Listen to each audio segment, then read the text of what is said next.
this is Russ. Yeah, I'm taking out the Himiway. We're going to do a range test today.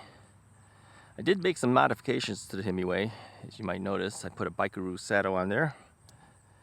And I changed out the bell. These are the cheap bells that I seem to prefer.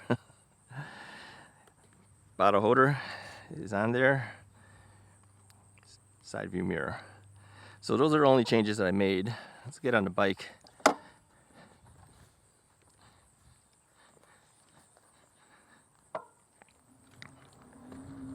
Oh, added a thumb throttle right here as well. So there is a 3D printed thumb throttle adapter on the half twist throttle. Oh, cell phone holder. Yeah, I put a lot of stuff on here, I guess. A lot more than I thought. Now, as you know, I had been doing my my range tests on our 3-mile path where I just go around in circles for 3 miles. Just keeping the throttle going to keep it going. And that has usually given us more range mileage in the look. But the more I thought about it, I said, you know, the Himiway is kind of known to be able to go a little bit farther. Plus it's got the 20 amp hour battery on this Zebra. 48 volt, 20 amp hour battery. I felt, yeah, I'll be going around there in circles for a long time. It gets a little boring after a while. So I decided I'm just going to ride it. Just going to ride it like I would typically ride it. And then if we ended up on the 3-mile path, then so be it. But I'm just going to ride around and we'll see how it goes.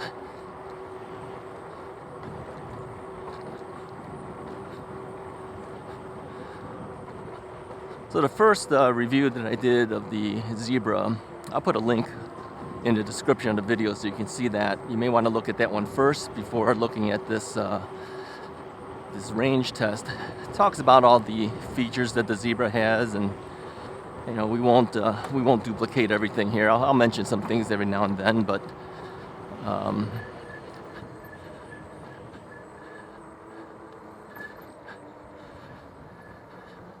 so it also reviews their Zebra too, gives you some idea of how I think the let's go through here. We never go through here. It says road closed, but hey, we're going through anyway.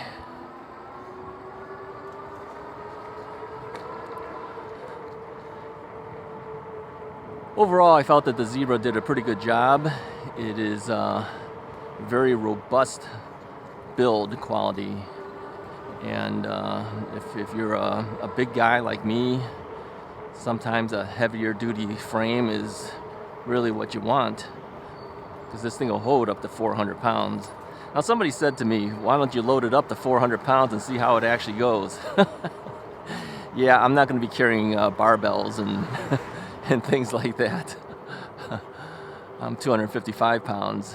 So I'm pretty high up there already, but no, I'm not going to load it up to 400. I'm going to take the word of the manufacturer that it can handle up to 400 pounds. Now we do still have a little bit of the brake squeal going on. I think I noticed it mostly in the rear brakes on this one. I've been finding that more and more on bikes now, that there's always a little bit of brake squeal going on when you hit the brakes.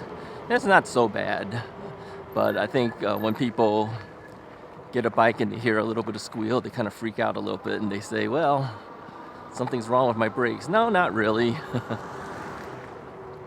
Sometimes it just needs a little bit of adjustment or something. All right, we're going to turn over here.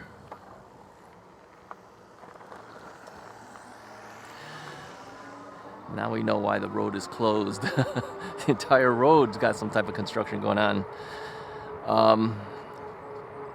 Yeah, it's not so bad, quite frankly. I think in time some of that stuff will go away. Other times you just need to either change out a brake pad, or sometimes you need to file it down a little bit, maybe get some alcohol and rub the the rotors. You know, it could be a number of different things. So I've been riding a little already, and I'm at 4.5 miles already. I fully expect that this bike should get me at least over 25 miles of range, maybe more. So we'll see. All right, so we got a bus here with a stop thing. We have to obey the stop. And the bus is giving up. I don't know if he wants me to go past them. I think he wants me to go past them. Yeah. He's probably waiting for someone for a pickup. Since that person's not out yet, having the stop sign there would just stop me. And so bus driver retracted the stop sign, give me a chance to go forward. Thank you, Mr. Bus Driver. Yeah, always stop for buses. I don't care if you're a bike or a car, you should stop at the buses there. That is the one thing I will absolutely stop for. Now, sometimes you see that, you know, I'll do a rolling stop for stop signs, but not for buses. You got kids and everything, you need to be really careful. So what's the temperature today? It's right now it's probably about 68. It's going to be around 70 degrees today. And so it should be a good riding day. My favorite temperatures typically are around 70 degrees. So, but I still put on the sweatshirt. I figured, you know, there's always wind blowing up against you when you're riding, so 70 degrees sometimes is a little chillier still because of the wind. So here's how I'm going to do this range test today. I'm going to pedal when I want to pedal. I'm going to throttle when I want to throttle, all right? But I'm not going to do anything crazy. If I throttle, it'll be mild throttling. Right now I'm doing mild throttling. And I think our speeds will probably stay within 15 to 20 miles per hour in that range as we go.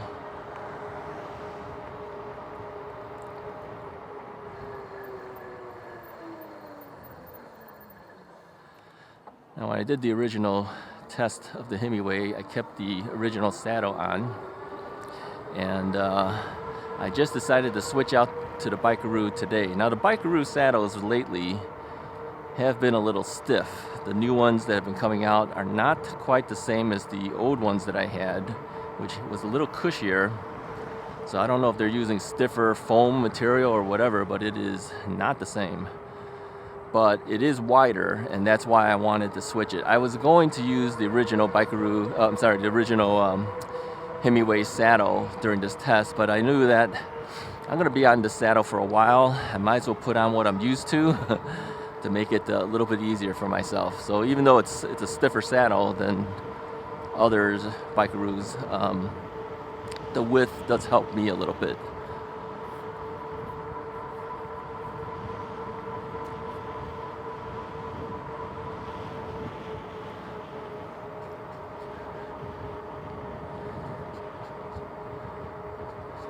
So the thing is, not knowing exactly what the true range of the battery is, when you take a bike out too far, you might have a problem getting back. This is why you have to really find out what the range of the battery is. Now, as I was thinking more about it, I said, you know, I used to go around the 3-mile path, and if we wanted to stay consistent, we should be doing it exactly the same way. But you know what? I don't think I can do that anymore. After a while, you get a little tired of going around in circles. Mile upon mile upon mile. Okay, I'm going to stop and get off, so somebody got to move. I'm going to let these cars go first. This is why I typically do a rolling stop. Because nobody knows where to go. They see a bike, and then they have no idea what to do. So best way is just hop off the bike, let them know you're not even sitting on it. Then they feel more comfortable, then they move forward. But you know, if you do that on every single stop sign, it gets a little bit tiring to hop on and off, on and off. At least in a car, when you stop, you're sitting in the car. On a bike, you got to jump off the bike. So yeah, you try to roll up and kind of balance as best you can and then move forward. I find that moving forward off of a stop sign is easiest with the throttle for me. That way I don't have to push down hard on the pedals, or you would have to change your gears, right? Lower your gears to a certain level. Like if you were to do a stop here, you might lower your gears even further, get off the bike, push forward, and then try to push your thing down. That's too hard, especially with the heavy bike. To me, it's easier to use the throttle, get yourself moving, hop up on the bike, and then keep going. And we'll do that here now. So I'm on 6th gear, it looks like, right now. So we'll do a stop here, okay? So here's a full stop. I'm off the bike. I throttle, step up, and keep going. This is why you'll find a lot of times I'm not in the lower gears. I'm usually stuck at the 6th or 7th gear because the throttle gets me moving to that speed level. So I can typically avoid the lower gears. I only usually reserve the lower gears for when I'm maybe going up a hill or something and I want to pedal it to help out. Then you're going to need that lower gear. But coming off of a stop sign, no. I find the throttle's a little bit easier for me to deal with to get going. So we're just going to ride around. We're not going anywhere specific. I know that I have a number of bikes to work on for range tests. I wanted to do the Himiway first because Himiway was nice enough to give me this bike, and this is the first bike from Himiway. The other bikes from the other companies, I've had bikes from them before, so I want to give the Himiway a little bit of love and get them going. Now, if you're interested in the Himiway and you want to buy a Himiway Zebra or any of the Himiway models, use this affiliate link that I have in the description. That helps out the channel. Himiway knows that then I'm doing my job and letting you know that the bike is out there. All right. Appreciate it. You might also know too, when I do have my saddles adjusted, it is fairly high up. I do want a decent extension in my legs, and so that typically means the saddles are going to be pretty high up there. I am 5'10". I have a 30.5 inch inseam, and so it's got to be high enough for me to be able to get a good extension. The only problem is the higher up this goes, that means that you angle down more towards the handlebar, because the handlebar is not really adjustable any higher than I already have it adjusted. I think the only way you would do it is you would have to get the adjustable stems. I think Himiway sells that, if I'm not mistaken, and that'll raise the stem up and change the angles and the like if you want. I did that to one bike, but I haven't done that yet on this bike. So I'm not sure if I'm going to or not, but right now I am leaning a little bit more forward than I'm used to. I tend to like sitting more upright. It's just my own personal preference, rather than leaning forward. Because the more I lean forward, then there's more pressure on my wrist, and the arms get tired out. So sometimes you have to make adjustments to bikes to fit your own body and your own style of riding.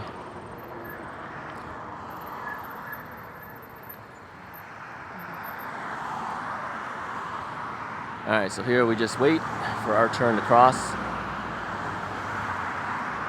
So we're at 7 miles now. I think what I will end up doing is probably ride around for maybe 12, 13, 14 miles, and then start heading back.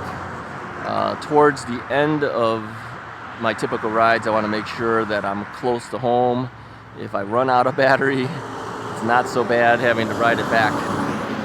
Now I do know that every time I've tried to ride any of these bikes at zero pedal assist level, I can't do it. The bikes are too heavy for me to be able to push hard. As you know, I have a replaced knee, and plus I'm a heavy guy, so it really makes it really tough to do. So I just make sure I'm closer to home. if I have to even push the bike, then so be it. But you don't want to be like 10 miles away from home and then run out of battery. That's not a good way to do these type of tests. I do encourage all you guys to do your own testing too. You know, the results that you get out of me here is based on my weight, my style of riding, my terrain, whatever's on my bike. Your bikes might be slightly different, and your weight is going to be different, and everything. So you have to find out what it is for your own abilities and your own riding styles.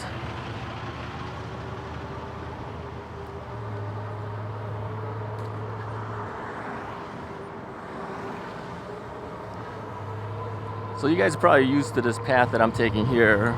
We're riding into the Arlington Heights area again. You might wonder why we always head towards this way. It's just that the roads are easier for me heading in this direction. They're not really heavily traveled roads, so it makes it a little bit easier for me to ride with traffic in the streets.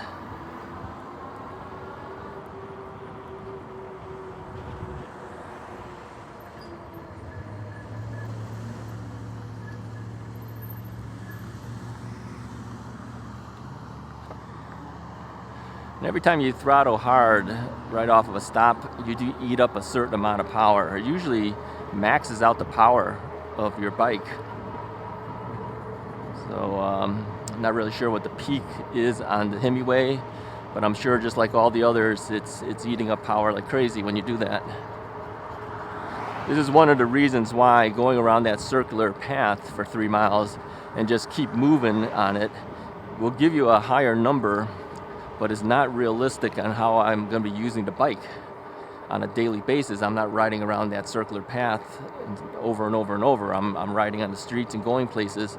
So I think the numbers that I'm going to get here today might be less than we typically might see on some other bikes, but it'll probably be more realistic, and it's something that I really need to know, because then I know how far I can go on my bike. All right, let's turn here. Kind of just following the signs. It kind of tells you where to go, and again, as long as you have a GPS with you, you can always find your way back home. So I don't worry too much, and you know, I am semi-familiar with this general area. It's not that I take it every day or anything, but you know, since taking the bike out, I've gotten more used to the various areas in the various towns that are nearby me.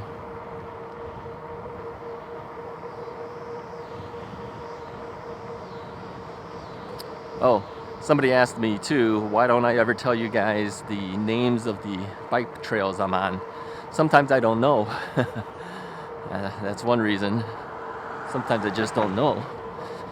The one I did at the western suburbs, I think it's a DuPage County something or other. I don't know their actual name. I see all the Halloween things are out. Oh, I keep forgetting right there. There's a big bump. I was looking at this guy's house. He had skeletons all over the side of all over his house, actually, and they were all posed in different poses. So I wasn't paying attention again.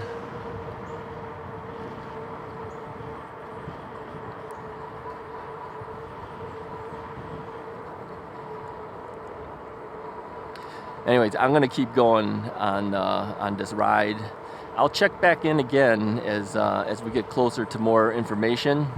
I don't want to drag you out and just watch me riding around on the streets here. So stay tuned. I'll tell you more as I have more information for you.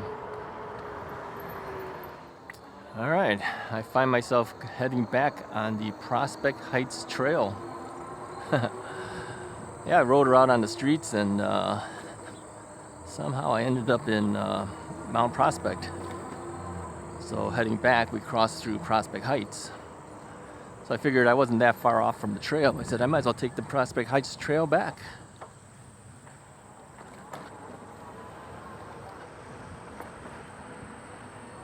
So here's what happened with the battery so far.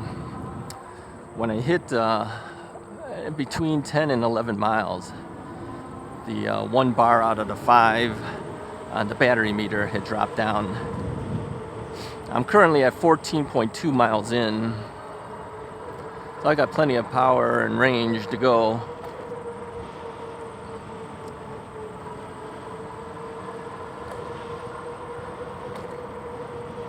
So out on the trail here, things are starting to die out. So if you look over on this side, what used to be what I would consider weeds now look like browned out weeds. Yeah, this is what happens, you know. They don't cut down this stuff here. They just let it grow naturally.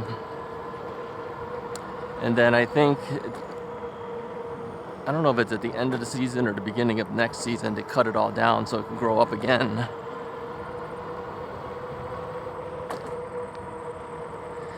Prospect Heights Trail is a little more beat up of a trail. There's been patches done on this trail. You can see every now and then you have some patch marks. So it's kind of a bumpy trail. People have said that it's well overdue. It should be redone. I don't know how long it's been out here. I'm sure it's been out here for a long time. But yeah, it's just another path in the general area. The Himiway is doing pretty good though. I was able to take it out on the streets all the way out here, not a problem. I rode mostly around 18 to 20 miles per hour, both pedaling a little bit and also throttling.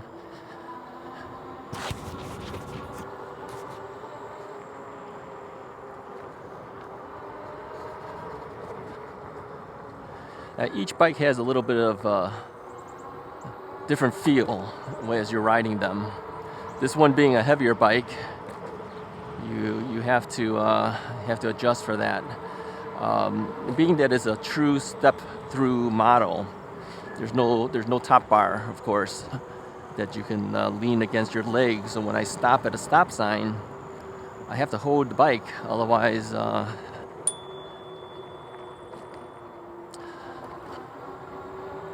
the bike would fall over, right?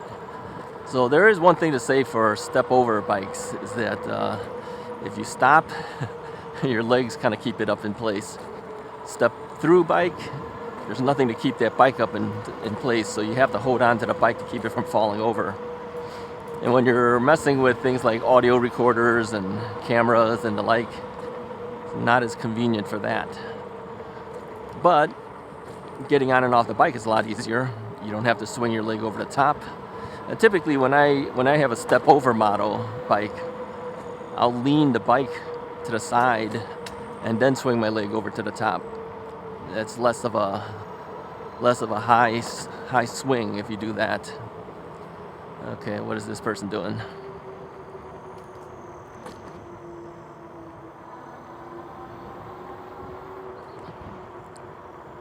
He's just crouching in the middle of the road, looking at his phone. I don't think I've ever seen anyone do that right in the middle of a bike path. It's first for everything, huh?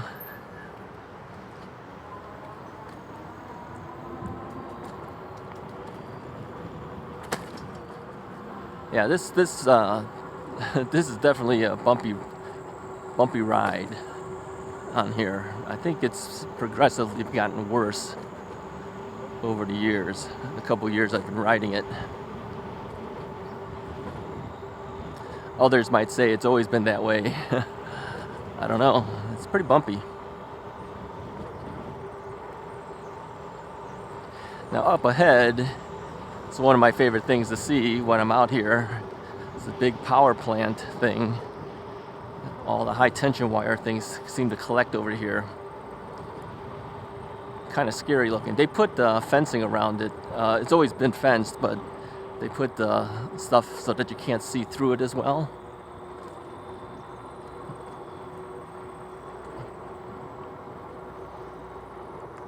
So it's kind of like a white fencing all around it now. You just have to keep prying eyes out, but you can kind of see through it. Yeah, definitely don't want to go in there. That would be scary stuff. High voltage.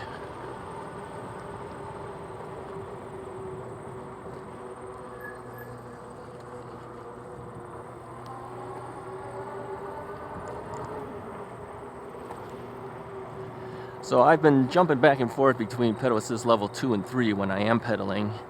I have been throttling quite a bit though. And when I'm throttling, I've been using, I would say between 18 to 21, 22 miles per hour at most. You know, this bike is, I think, set up to about 24, 25 miles per hour as its maximum speed when you unlock it. If you don't unlock the bike, if you leave it as factory settings, it is straight up a pure Class 2 bike by the letter of the law. It's 20 miles per hour. Many people do unlock it.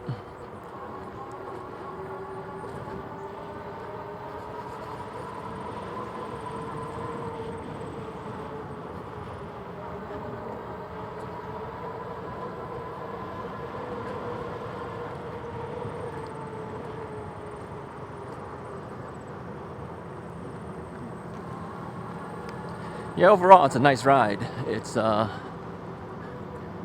very smooth ride on the bike, except for these bumps that we're hitting. It's doing its best, okay? It's doing its best to try to deal with these bumps. I have the tires pumped up to 20 pounds per square inch of pressure. That's usually where I put my 4-inch fat tire bikes at.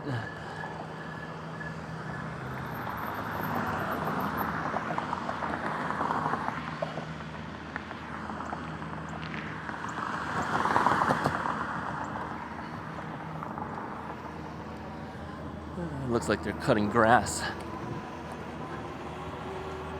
See, now over here, it's just grass. I prefer just the grass. Of course, over on the other area, it's like some type of natural preserve thing. I don't know, it just looks like a bunch of weeds to me. Like I said, I have no appreciation for botany. I just want grass. I'm good with just grass. The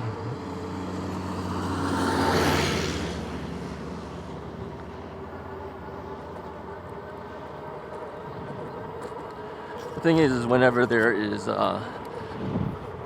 some type of grass cutting or anything going on, things gets churned up. It ends up in my eyes. Even with sunglasses on, it just goes around it and ends up in your eyes. So it looks like I've dropped down another bar on the battery meter. I'm at 16.4 miles right now, down to 3 out of 5 bars. We'll see how far we can go.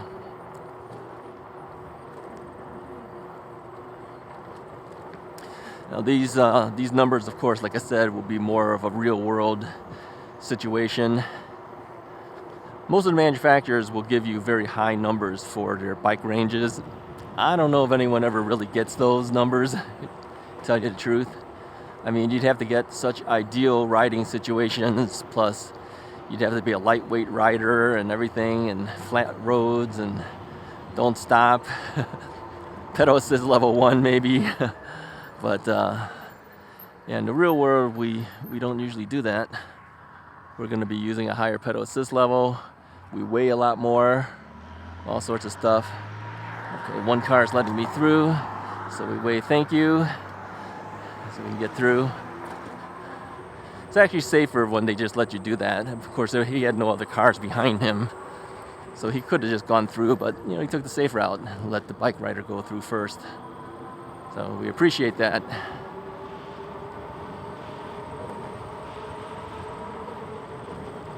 Alright, so it looks like we're back to wildlife of plants out here. Yeah, to me it just looks like a bunch of weeds. That's just me, what can I say? Alright, I'm going to check in with you guys a little bit later. Let you know how we're doing. Stay tuned. Alright, I'm down to 1 bar on my battery meter. I'm currently at 22.9 miles. So I hit 1 bar when I was around 22.5 miles. So I'm just going to go around in circles until I run out of battery. So I'm going to guesstimate we're going to be around the 24-mile range to 25-mile range, something like that. But I'll put a graphic up to let you know what the final result is. So this is real world riding now. This is not the amount of miles you get if you were to conservatively pedal and strictly do a pedal assist, maybe pedal assist level 2 or something. I was going between pedal assist level 2 and 3. I did throttle quite a bit as well, but again, throttling was between, let's say 18 to 22 miles per hour on average, something like that. So overall, this is pretty much what we expect. At a 20 amp hour battery, probably was expecting a little bit higher than that. But again, I was doing pretty much real world riding this time around. So, and I see now that my battery meter's just jumped up to 2 again. So it seems to be teeter-tottering between 2 and 1. I'll just keep going, but I'll put a graphic up here so you can see what the total mileage actually was. Anyways, if you like this video, go ahead and hit the like button, hit the subscribe button. Again, if you're interested in a Himiway model, you can buy anything that you want. Use the affiliate link in my description, help me out. I'll talk to you guys next time.